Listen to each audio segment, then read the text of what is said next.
the identification of saints. We're going to look at the identification and the location of saints. To the saints who are at Ephesus and who are faithful in Christ Jesus. What are saints anyway? Well, we find that Paul was addressing people here who were very much alive.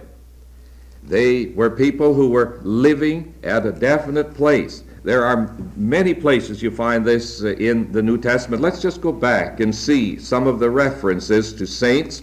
If you go to Acts chapter 9 and verse 32, you have the record of Peter, who was traveling through the parts of around Judea.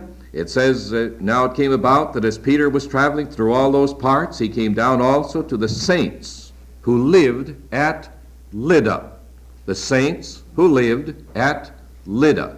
Definite people there. And, you know, I got to thinking about it, though. With this word used so much as it is in the New Testament, why don't we use it? How often do you hear Christian people referring to other Christians as saints? We talk about Christians, and that word is used just so very, very little in the New Testament.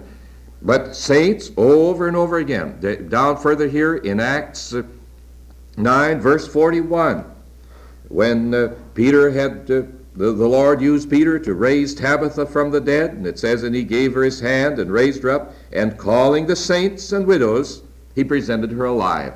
He called in those who were God's people, the saints, and turned this resurrected lady back to them. But it's speaking of the saints. These are the people who are of the way. Then when we go on to the book of Romans, we find that those who become saints do so by a calling. They are called to be saints. Romans chapter 1,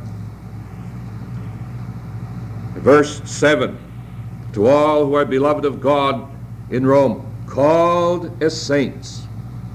This is a calling of God. The thing that makes a person a saint is that he is called of God. He is introduced into the family of God by the very power of God. That is what makes saints. They're called of God.